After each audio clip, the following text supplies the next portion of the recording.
Сонда мен ойлаймын, ары қарай сұрағыңыз болмайтын шығар, қарап шығатын. Бұл қашан болады?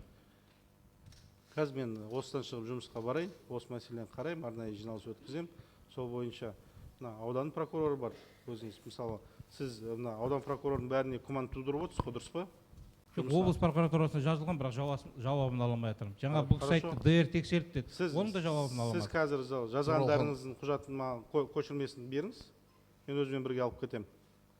Сонда ертең жиналыс жасап сұраймын. Келістік па?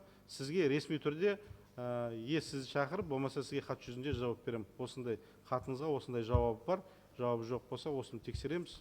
Комиссия құратын болсақ, соға айтам, осы келіңіз, қатысыңыз деп. Жақсы ма? Жақсы. Нұралхан Оралбайұлы, бұл мәселе бойынша 2024 жыл жаңа өзі айтты, 4 айдай тексеру жүргізілді. Мен қашып айтасыздар.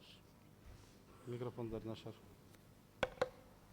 Облыстық прокуратурадан, акиматтан облыстық бүкіл комиссия құрылып, төгіндеу жұмыстар жасалып, сол кезде келісім шартты біз прокуратура кәсіпкерлік палатасымен бірге жасақтап бердік негізінде. Сіз анау жақсы біткен жұмыстарды айта кетсеңізші. Әлі жеткен жоқпын ғой. Сұрақ, негізгі сұрақ. Ал қамалғаны бойынша бұл жерде әкімшілік құқық бұзушылық туралы кодекске сәйкес қамалды. Ол өзіңіздің, біздің қамалымызбен емес, соттың шешіміне сәйкес полицияның ұсынуымен, дұрыс па? Сол мәселемен қамалдыңыз. Ол жерде енді өзіңіздің жаңағы тәртібіңізге байланысты болды ғой. Ауыз айтуыңызға. Басқа жаңағыдай дерге тексеру қорытындысы берілгеннен кейін қылмыстың құрамы болмауына байланысты қысқартылды, ары қарай созылмады сол себепті. Бұған қайта комиссия құрып, қайтадан жаңағыдай негіз жоқ деп ойлаймын. Жақсы, біз оны зерделеп қарап шығамыз. Сізге хабарын береміз. Ассалаумағалейкум, ардақты ағайын. Мен Түркістан, облыстық Қазақстан халқы ассамблеясының Шардар ауданының ақсақалдар кеңесінің төрағасымын. Мынау қадірлі шардаралықтар, мынау Нұралхан Оралбайұлының Түркістан өңірінің алғанына осы қаңтар айында осы 25 жыл алған екен. Түркістан облыстық ақсақалдарының барлығын жинап,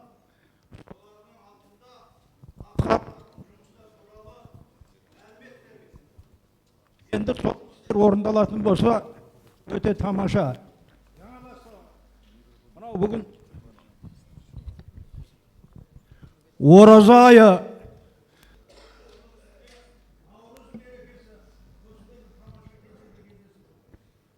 сондықтан мынау жақсы қысқа, сөздің қысқасы, жіптің ұзыны, пышақтың өткірі жақсы дегендей қысқа нақты Шардар ауданында атқарылып жатқан жұмыстар туралы облыс әкімі, аудан әкімі Арман Раманұлы өте жақсы жұмыстар атқарылып жатыр.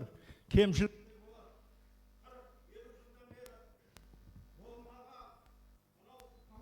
мен 53 жыл тұрам осында. Сол құрылыс басталып, қазір 4 километрдей жері шақырымы іске асырылып жатыр екен. Аудан газданды 98%. Сондықтан шардаралық азаматтар, мынау қазіргі сұрақты қойған уақытта ауданның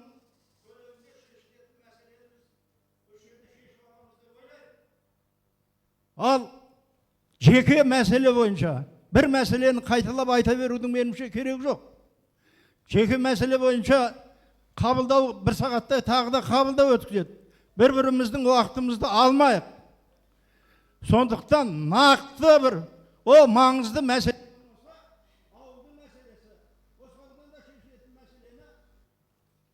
деген ойдамын мен. Ал енді Нұралхан Оралбайұлы, кеше мен аудан әкімінің ұсынысыменен, сіздердің қолдауларыңызбенен хабар телеарнасына барып, бір сөз сөйлеп қайттым осы Шардар ауданының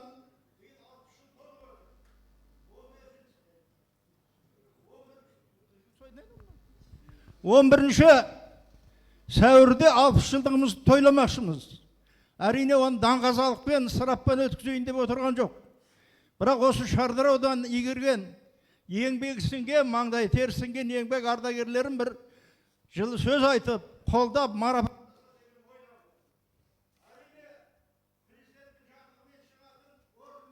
Алу қиын 11-не дейін.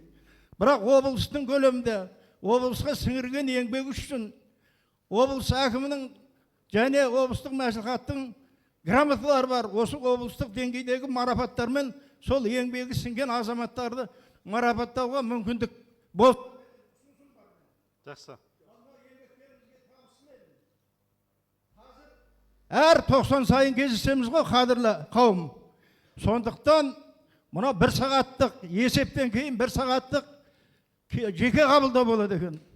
Соған мүмкіндігінше көптің уақытын алмай, жеке мәселемен айтатындарыңыз сонда айтыңыздар. Ал жауыр болған мәселе.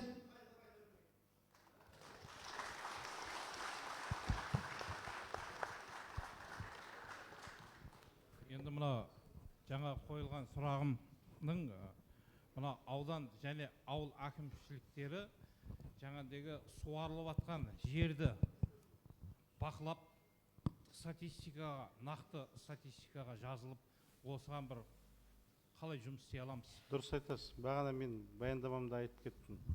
Кейбір ауыл әкімдері жұмыс жасап жатыр, кейбіреулер ұйықтап қалған. Енді қазір мен айтайын, осы келгелі бері жалпы әр ауданға мен жалпы жұмыстың көрсеткіштерін бәрін енгізіп, бір индикаторға соны 90 сайын бағалау енгізіп отырмын әр ауданды. Сонда мен жалпы ойым, бізде 14 аудан 3 қаламыз бар. Соның арасында бір сайыс ретінде бірінші үштікті, соңғы үштікті қарап жұмыс жасау. Сонда бұл жерде тек қана аудан әкімі емес, ауыл әкімі емес, сол ауданда істейтін жетекші маманға дейін қайсысы не істеу керегін уже нақты білетін болады. Сонда әр салада, мысалы, білімнен бастап, денсаулығы барлық жұмыста, собездің жұмысы, халықпен жұмыс жасау, барлық салада біз жалпы 100-ден астам көрсеткіштер енгізіп отырмыз жұмысында. Сол жерде әр бөлім өз жұмысын атқаратын болады, өзінің межесін қойып отырмыз. Келесі жылдан жылға ол меже жақсарту керек көрсеткішті. Соған қарай сөзіңізбен мен келсем, аудан әкімдеріне ондай біз индикатор енгізгенбіз. Тек қана сіз айтқандай қоқыс тазалау емес, біріншіден бір нәрсені келісіп алайық, түсініп алайық.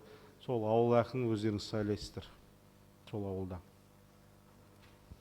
Осы ауданның әкімін де өздеріңіз сайладыңыздар.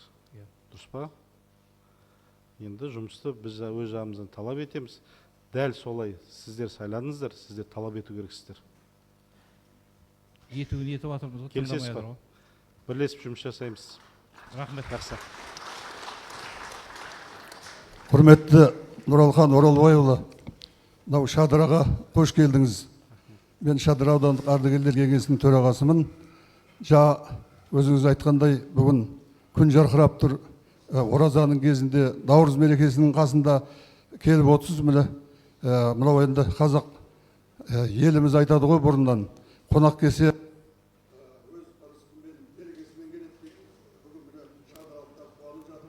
бірінші рет халықпен кездесуге келіп отырсыз. Нұреке, бәріміз де қуаныштымыз. Жаңа осында жақсы баяндамада Шадыраға не істелу керегінің бәрін айтып кеттіңіз. Аудан әкімі Арман Раманұлы да айтып кетті. Бәрі түсінікті, істеліп жатқан нәрселердің бәрі. Ал енді Түркістанымыздың қандай көркейіп жатқанын өзіңіз келгелі көріп жатырмыз. Кеше президент Түркістан қаласының мәртебесі туралы қол қойды. Өзіңіз барып президенттің алдында болып қайттыңыз. Келіп елді жилап әңгіме жасадыңыз. Міне сонымен қатар біздің Шардырада көркейіп келе жатыр. Ал енді қазақ айтады ғой, қой ақсағы мың деп, арамызда әрине осындай түсінбеушілік болуы мүмкін. Бірақ еліміз, шадыралықтар көркейіп келе жатыр.